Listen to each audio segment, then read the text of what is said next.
नंद Kesari news में आपका स्वागत है। मैं हूं दीपक दिलेर। प्रस्तुत है आज के मुख्य खबर। ग्वालियर से नेता प्रतिपक्ष उमंग सिंगार ने प्रदेश के डॉक्टर मोहन यादव सरकार को घेरते हुए कहा कि 11 साल से लोकायुक्त में बीजेपी के मंत्रियों और उसके समर्थक अधिकारियों के भ्रष्टाचार की फाइलों के प्रतिवेदन दबे हुए हैं, लेकिन अभी तक सरकार ने उसे विधानसभा के पटल पर नहीं रखा है।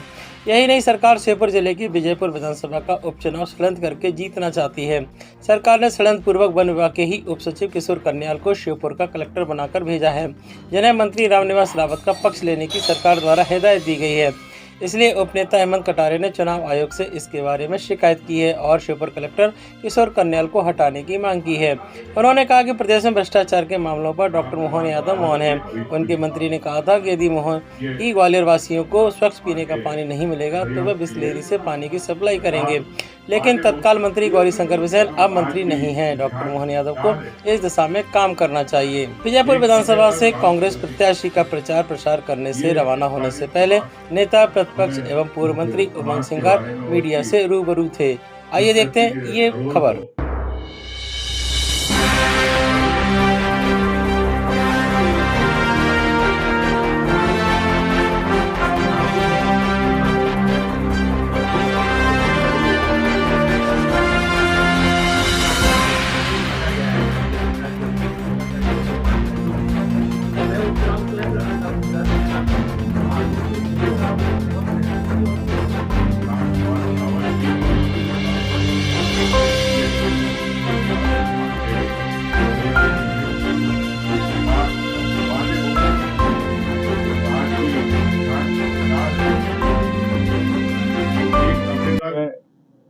आप सब जानते हैं कि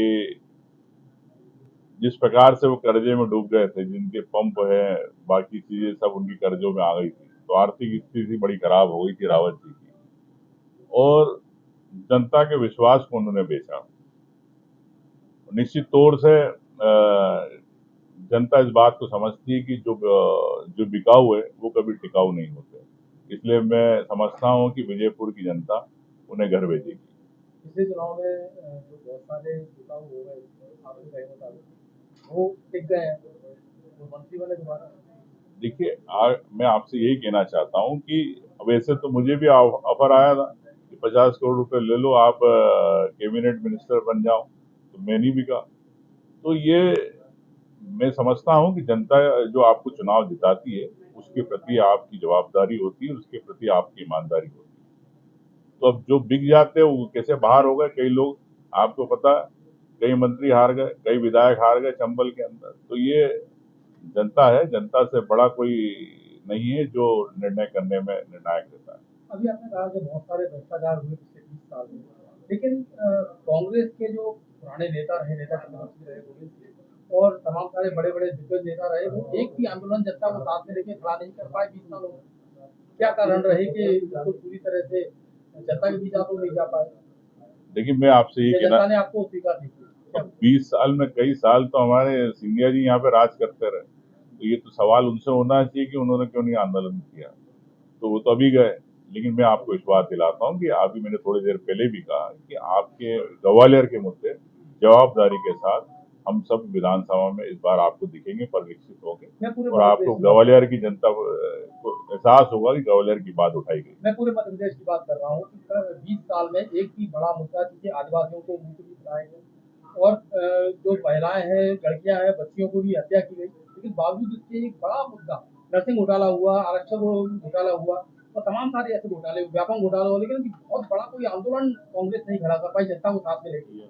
देखिए, मैं नहीं, ऐसा नहीं है। किसानों को लेके कई बार आंदोलन हुआ, व्यापम को लेके कई बार आंदोलन हुआ, नर्सिंग को लेके हम लोगों ने विधानसभा उठाई, लेकिन सरकार निरंकुश है, सरकार नहीं चाहती। आपकी जानकारी के 2013 से लोकायुक्त के प्रतिवेदन सरकार ने अभी तक नहीं दिए, पटल पे नहीं रखे। प्रदेश की जनता क्यों नहीं बताना चाहती कि हजारों करोड़ के प्रदेश में घोटाले हो गए, लोकायुक्त के प्रतिवेदन क्यों रोक के रखे? सरकार बताए, सरकार डरती है, क्यों डर रही है सरकार?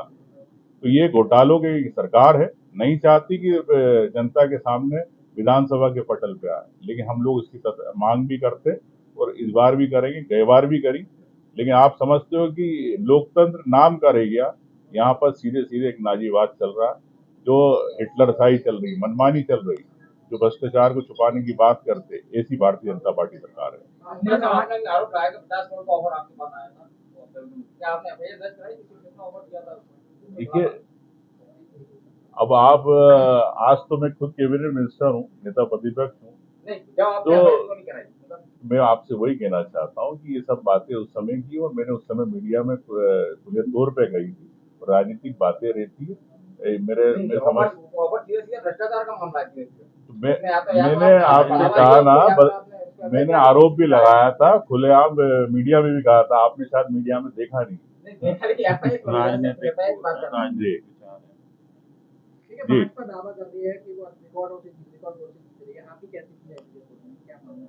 देखिए, निश्चित तौर से आज विजयपुर के अंदर मजबूत स्थिति में है और मैं समझता हूँ कि वहाँ का वोटर कांग्रेस के साथ रहेगा, जैसा पूरा परंपरागत रहा है, तो निश्चित तौर से कांग्रेस वहाँ पे विजय होगी। आपके पुराने साथी हैं रामनिवास रावत, लेकिन आपने ये कहा कि विजयपुर चुनाव छुपा गया है।